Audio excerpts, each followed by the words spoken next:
Hi friends, ನಿಮಗೆಲ್ಲ ಮತ್ತೊಂದು ವಿಡಿಯೋಗೆ ಸ್ವಾಗತ. ಫ್ರೆಂಡ್ಸ್, ಮುಸ್ಲಿಮರು ಪ್ರತಿದಿನ ದೇವರನ್ನ ಅಲ್ಲಾ ಅಂತ ಕೂಗೋದಕ್ಕೆ ಕಾರಣವೇನು?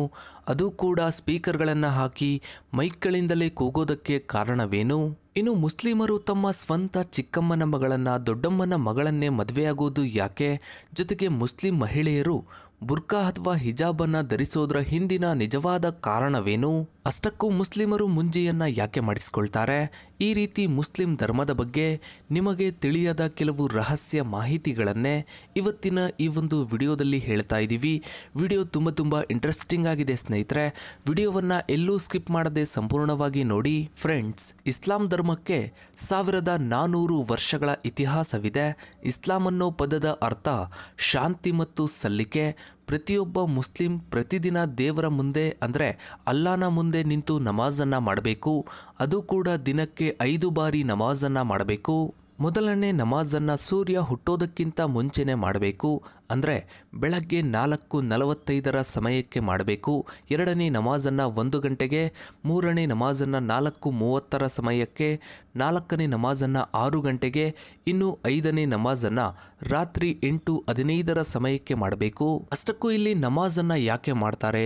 ಹಾಗೆ ನಮಾಜನ್ನು ಮಾಡೋದಕ್ಕಿಂತ ಮುಂಚೆ ಅಲ್ಲಾ ಅಂತ ಮೈಕ್ನಲ್ಲಿ ಸ್ಪೀಕರ್ಗಳಲ್ಲಿ ಕೂಗೋದಕ್ಕೆ ಕಾರಣವೇನು ಅನ್ನೋದನ್ನು ನೋಡಿದರೆ, ಮುಸ್ಲಿಮರು ನಮಾಜನ್ನು ಮಾಡುವಾಗ ಅಲ್ಲಾ ಅಂತ ಮೈಕ್ಗಳಲ್ಲಿ ಕೂಗೋದನ್ನು ಹಜನ್ ಅಂತ ಕರೆಯಲಾಗುತ್ತೆ. ಈ ರೀತಿ ಕೂಗೋದನ್ನ ನೀವು ಮಸೀದಿಗಳಲ್ಲಿ ನೋಡೇ ಇರ್ತೀರಾ. ನಮಾಜನ್ನ ಮಾಡುವಂತಹ ಸಮಯವಾಗಿದೆ, ದಯವಿಟ್ಟು ಎಲ್ಲ ಮುಸ್ಲಿಮರು ನಮಾಜ್ ಮಾಡೋದಕ್ಕೆ ಬನ್ನಿ ಅಂತ ಕರೆಯೋದೇ ಅದರ ಉದ್ದೇಶವಾಗಿದೆ. ಆದರೆ ಇಲ್ಲಿ ಮೈಕ್ಗಳನ್ನ ಹಾಕಿ ಸ್ಪೀಕರ್ಗಳಿಂದಲೇ ಕೂಗೋದಕ್ಕೆ ಕಾರಣವೇನು ಅಂದ್ರೆ, ಆಗಿನ ಕಾಲದಲ್ಲಿ ಅಂದ್ರೆ ಸುಮಾರು 100 ವರ್ಷಗಳ ಹಿಂದೆ ಟೈಮನ್ನು ನೋಡೋದಕ್ಕೆ ಎಲ್ಲರ ಬಳಿಯೂ ವಾಚ್ಗಳಾಗಲಿ ಮನೆಯಲ್ಲಿ ಗಡಿಯಾರಗಳಾಗಲಿ ಇರ್ತಾ ಇರಲಿಲ್ಲ. ಕೇವಲ ಆಕಾಶವನ್ನು ನೋಡಿ ವಾತಾವರಣವನ್ನು ಗಮನಿಸಿ ಇಷ್ಟೇ ಸಮಯ ಆಗಿರಬಹುದು ಅಂತ ಊಹೆ ಮಾಡಿ ನಮಾಜನ್ನು ಮಾಡೋದಕ್ಕೆ ಮುಸ್ಲಿಮರು ಮಸೀದಿಗಳಿಗೆ ಹೋಗ್ತಾ ಇದ್ರು. ಆದರೆ ಕೆಲವು ಜನರಿಗೆ ಸಮಯ ಎಷ್ಟಾಗಿದೆ ಅಂತ ಗೊತ್ತಾಗದೆ ಒಂದೇ ಸಮಯಕ್ಕೆ ಬಂದು ನಮಾಜನ್ನು ಮಾಡೋದಕ್ಕೆ ಸಾಧ್ಯವಾಗ್ತಿರಲಿಲ್ಲ. ಇದರಿಂದ ಮೊಹಮ್ಮದ್ ಪೈಗಂಬರ್ ರವರು ಈ ಸಮಸ್ಯೆಯನ್ನು ಬಗೆಹರಿಸೋದಕ್ಕೆ ಚರ್ಚೆಗೆ ಕೂತ್ಕೋತಾರೆ. ಆಗ ಕೆಲವೊಂದಿಷ್ಟು ಜನರು ನಮಾಜ್ನ ಸಮಯವಾಗಿದ್ದೇ ಬನ್ನಿ ಅಂತ ಸೂಚನೆ ಕೊಡೋದಕ್ಕೆ ಕ್ರಿಶ್ಚಿಯನ್ನರಂತೆ ಚರ್ಚ್ನಲ್ಲಿ ಬಳಸುವ ಬೆಲ್ಲನ್ನು ಬಳಸಬೇಕು ಅಂತ ಸಲಹೆಯನ್ನ ಕೊಡ್ತಾರೆ. ಆದರೆ ಮೊಹಮ್ಮದ್ ಪೈಗಂಬರ್ ಅವರು ಅದಕ್ಕೆ ಒಪ್ಪೋದಿಲ್ಲ. ಆಗ ಮತ್ತೆ ಕೆಲವರು ಯಹೂದಿಗಳು ಬಳಸುವಂತಹ ಕೊಂಬಿನಂತಹ ತುತ್ತೂರಿಯನ್ನ ಬಳಸೋದಕ್ಕೆ ಸಲಹೆಯನ್ನ ಕೊಡ್ತಾರೆ. ಅದಕ್ಕೂ ಕೂಡ ಮೊಹಮ್ಮದ್ ಪೈಗಂಬರ್ ಅವರು ಒಪ್ಪೋದಿಲ್ಲ. ಆಗ ಮತ್ತೆ ಕೆಲವರು ಖುದ್ದಾಗಿ ಮನುಷ್ಯನೇ ನಮಾಜ್ನ ಸಮಯವಾಗಿದೆ ಬನ್ನಿ ಅಂತ ಕೂಗಿದ್ರೆ ಹೇಗಿರುತ್ತೆ ಅಂತ ಸಲಹೆಯನ್ನ ಕೊಡ್ತಾರೆ. ಆಗ ಪೈಗಂಬರ್ ಅವರು ಒಪ್ಪಿಕೊಳ್ತಾರೆ. ಅಂದಿನಿಂದ ಅಲ್ಲಾ ಅಂತ ಕೂಗುತ್ತಾ ನಮಾಜ್ನ ಸಮಯವಾಗಿದೆ ಅಂತ ಸೂಚನೆಯನ್ನ ಕೊಡ್ತಾರೆ. ಆದರೆ ಅಂದಿನ ಕಾಲದಲ್ಲಿ ಮೈಕ್ಗಳಾಗ್ಲಿ ಸ್ಪೀಕರ್ಗಳಾಗ್ಲಿ ಇರಲಿಲ್ಲ. ಯಾವಾಗ ಮೈಕ್ಗಳು ಸ್ಪೀಕರ್ಗಳು ಬಳಕೆಗೆ ಬಂದ್ವೋ ಅಂದಿನಿಂದ ಇವುಗಳನ್ನು ಬಳಸಿ ಅಲ್ಲಾ ಅಂತ ಕೂಗೋದಕ್ಕೆ ಶುರು ಮಾಡಿದ್ರು. ಇನ್ನು ಇಸ್ಲಾಂ ಧರ್ಮದಲ್ಲಿ ಮುಸ್ಲಿಮರು ಮದುವೆ ಆಗೋದಕ್ಕೆ ಇರೋ ಆಚಾರ ಪದ್ಧತಿಗಳು ವಿಭಿನ್ನವಾಗಿದೆ. ಹೌದು ಫ್ರೆಂಡ್ಸ್, ಮುಸ್ಲಿಂ ಸಮುದಾಯದಲ್ಲಿ ಪುರುಷರು ಏಕಕಾಲಕ್ಕೆ ಅಂದ್ರೆ ಒಂದೇ ಬಾರಿ 4 ಜನ ಸ್ತ್ರೀಯರನ್ನ ಮದುವೆ ಆಗ್ಬೋದು. ಆದರೆ ಸ್ತ್ರೀಯರಿಗೆ ಮಾತ್ರ ಆ ಸ್ವತಂತ್ರವಿಲ್ಲ. ಇತ್ತೀಚಿನ ದಿನಗಳಲ್ಲಿ ಹಣದ ಕೊರತೆಯಿಂದ ಅಥವಾ 4 ಜನ ಮಹಿಳೆಯರನ್ನ ಮದುವೆಯಾಗಿ ಸಂಸಾರವನ್ನ ಮಾಡೋದು ತುಂಬಾ ಕಷ್ಟ ಎಂಬ ಕಾರಣಕ್ಕೆ, ಜೊತೆಗೆ ಮಹಿಳೆಯರು ವಿದ್ಯಾವಂತರಾಗಿರೋದ್ರಿಂದ ಇವತ್ತಿನ ಕಾಲದಲ್ಲಿ ಮುಸ್ಲಿಂ ಪುರುಷರು ಒಂದೇ ಮದುವೆಯನ್ನ ಆಗ್ತಾ ಇದ್ದಾರೆ. ಇನ್ನು ಇಸ್ಲಾಂ ಧರ್ಮದಲ್ಲಿ ಮದುವೆಯಾಗೋದನ್ನ ಶಾದಿ ಅಂತ ಕರೆಯಲಾಗುತ್ತೆ. ಶಾದಿ ಅನ್ನೋದು ಪರ್ಷಿಯನ್ ಭಾಷೆಯ ಪದ. ಮುಸ್ಲಿಮರ ಮದುವೆ ಆಚಾರಗಳ ಪ್ರಕಾರ ಇಸ್ಲಾಂ ಧರ್ಮದಲ್ಲಿ ಶತಮಾನಗಳಿಂದಲೂ ರಕ್ತ ಸಂಬಂಧಿಕರನ್ನೇ ಮದುವೆಯಾಗೋ ಪದ್ಧತಿ ಇದೆ. ಹೀಗಾಗಿ ಪ್ರತಿಯೊಬ್ಬ ಪುರುಷನು ತನ್ನ ತಾಯಿಯ ಸೋದರ ಅಂದರೆ ಸೋದರ ಮಾವನ ಮಗಳನ್ನ ಮದುವೆಯಾಗೋದಕ್ಕೆ ಅವಕಾಶವಿದೆ.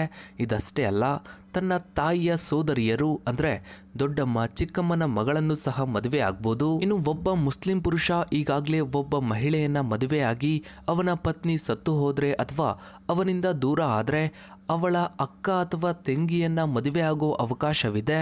ಇದೇ ರೀತಿ ಇಸ್ಲಾಂನಲ್ಲಿ ಮದುವೆ ಆಗೋದಕ್ಕೆ ಕೆಲವು ನಿರ್ಬಂಧಗಳು ಕೂಡ ಇವೆ.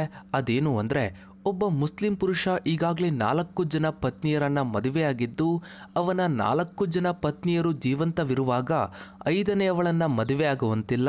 ಇಲ್ಲಿ ತೊಂದರೆ ಏನು ಅಂದ್ರೆ ಶತಶತಮಾನಗಳಿಂದಲೂ ಮುಸ್ಲಿಮರು ರಕ್ತ ಸಂಬಂಧಗಳಲ್ಲೇ ಮದುವೆಯಾಗಿ ಅವರ ದೇಹದಲ್ಲಿನ ಜೀನ್ಸ್ಗಳು ಏರುಪೇರಾಗಿ ಹುಟ್ಟುವಂತಹ ಮಕ್ಕಳ ಆರೋಗ್ಯದಲ್ಲಿ ತೊಂದರೆಗಳು ಜೊತೆಗೆ ಬುದ್ಧಿಶಕ್ತಿಯಲ್ಲಿ ತೊಂದರೆಗಳು ಸಹಜವಾಗಿವೆ. ಇನ್ನು ಮುಖ್ಯವಾಗಿ ಮುಸ್ಲಿಮರು ತಮ್ಮ ಗುಪ್ತಾಂಗಕ್ಕೆ ಯಾಕೆ ಮುಂಜಿಯನ್ನ ಮಾಡಿಸಿಕೊಳ್ತಾರೆ ಅಥವಾ ಅವರ ಜನನಾಂಗದ ಮುಂದಿನ ಭಾಗದ ಚರ್ಮವನ್ನ ಯಾಕೆ ಕತ್ತರಿಸಿಕೊಳ್ತಾರೆ ಅಂತ ನೋಡೋದಾದ್ರೆ ಪ್ರತಿಯೊಬ್ಬ ಮುಸ್ಲಿಂ ವ್ಯಕ್ತಿಯು ಕಡ್ಡಾಯವಾಗಿ ಮುಂಜಿಯನ್ನ ಮಾಡಿಸಲೇಬೇಕು ಅಂತ ನಿಯಮವೇನೂ ಇಲ್ಲ. ಆದ್ರೆ ಮುಂಜಿ ಮಾಡಿಸ್ಕೊಳ್ಳೋದು ಉತ್ತಮ ಅಂತ ಅವರ ನಂಬಿಕೆ. ಯಾಕಂದ್ರೆ ಪುರುಷರು ಮೂತ್ರ ವಿಸರ್ಜನೆ ಮಾಡಿದ ನಂತರ ಕೆಲವೊಂದಿಷ್ಟು ಹನಿಗಳು ಅಂದ್ರೆ ಮೂತ್ರದ ಹನಿಗಳು ಚರ್ಮದ ಒಳಗಡೆ ಉಳಿದು ಬಿಡುತ್ತೆ, ಇದರಿಂದ ಚರ್ಮರೋಗ ಬರುತ್ತೆ ಅನ್ನೋ ಕಾರಣಕ್ಕೆ, ಜೊತೆಗೆ ಪುರುಷರು ಅವರ ಜನನಾಂಗವನ್ನ ಸ್ವಚ್ಛವಾಗಿ ಇರಿಸಿಕೊಳ್ಳದೆ ಹೋದ್ರೆ ಆ ಭಾಗಕ್ಕೆ ತೊಂದರೆಯಾಗುತ್ತೆ ಅಂತ ಇಸ್ಲಾಂ ಧರ್ಮದಲ್ಲಿ ಗಂಡು ಮಗುವಿಗೆ 7 ವರ್ಷ ವಯಸ್ಸಾಗುತ್ತಿದ್ದ ಹಾಗೆ ಮುಂಜಿಯನ್ನ ಮಾಡಿಸಲಾಗುತ್ತೆ. ಇನ್ನು ಕೆಲವೊಂದಿಷ್ಟು ಜನ ಮುಸ್ಲಿಮರು ಮಗು ಹುಟ್ಟಿದ ಕೇವಲ 7 ದಿನಗಳಲ್ಲಿ ಆ ಮಗುವಿಗೆ ಮುಂಜಿಯನ್ನ ಮಾಡಿಸ್ತಾರೆ. ಆದ್ರೆ ಇಲ್ಲಿ ಪುರುಷರ ಜನನಾಂಗದ ಚರ್ಮವನ್ನ ಕತ್ತರಿಸಿ ಹಾಕೋದ್ರಿಂದ ಬೇರೆ ರೀತಿಯ ಸಮಸ್ಯೆಗಳು ಕೂಡ ಉಂಟಾಗುತ್ತೆ.